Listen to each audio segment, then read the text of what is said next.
To the end. But yeah, thank you Trewlink for hosting this webinar. I always love partnering with Trewlink and doing these talks.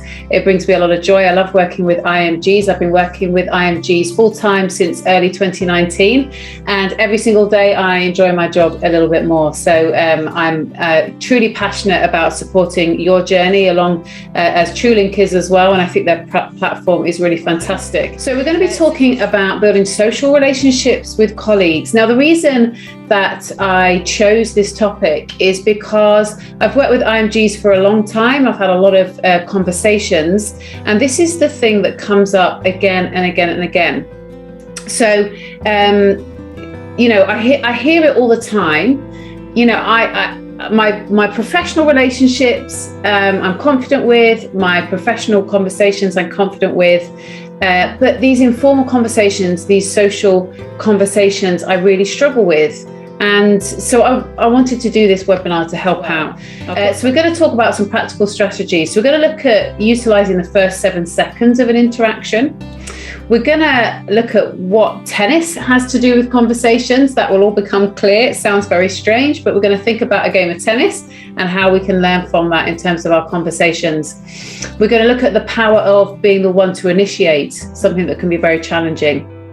We're going to talk a little bit about the importance of small talk and what that is, why it's important. And then we're going to think about a little bit about what if you don't understand the topic of a conversation. And this is because I've had a lot of doctors tell me, you know, I can't join in because I don't know what the topic is. So we're going to think about that a little bit. And just very briefly, I'm not going to go into detail on British humour because I've done that in other webinars and I go into detail in my online course. Okay, so I think those are some of the reasons why these social conversations can be really challenging. So let's dive into some practical strategies. Hopefully a few of these you'll think, yes, I can start that, and maybe that will make a difference for you. So the first strategy I want to talk about is to utilise the first 7 seconds.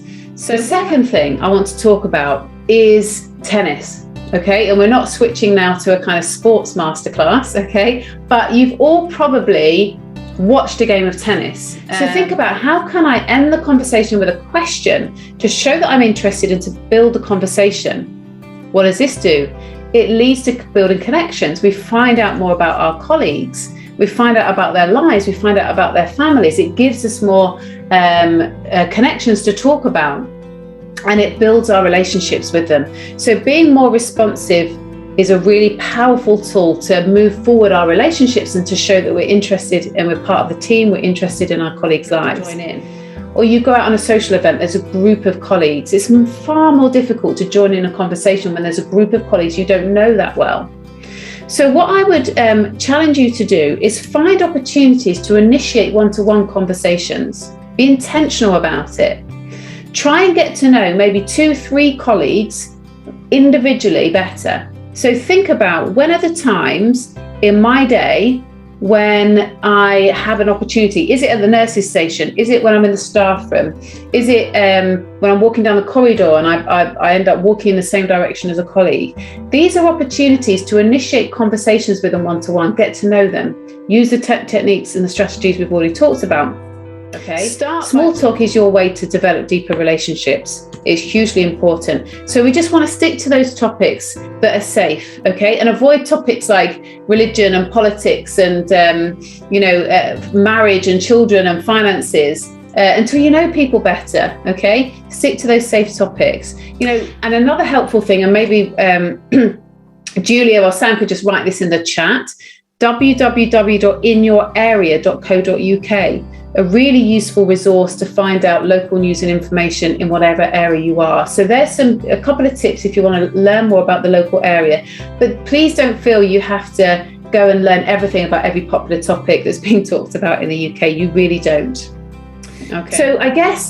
So some practical tips there. I guess what I want to say is that building social relationships is possibly one of the biggest challenges that you will face as an IMG. Okay. It certainly, from my experience of working with IMGs for many years, and it is a challenge, but it's a challenge that's worth tackling because it has a huge impact not only on your own mental health, how much you feel a part of the team, how much you feel valued. It has a huge impact on your professional relationships. It's much easier to go and ask a colleague for help in a professional setting when you know them a bit personally. It's much easier to be comfortable with a misunderstanding or asking them to repeat something if you've got to know your colleagues a bit personally.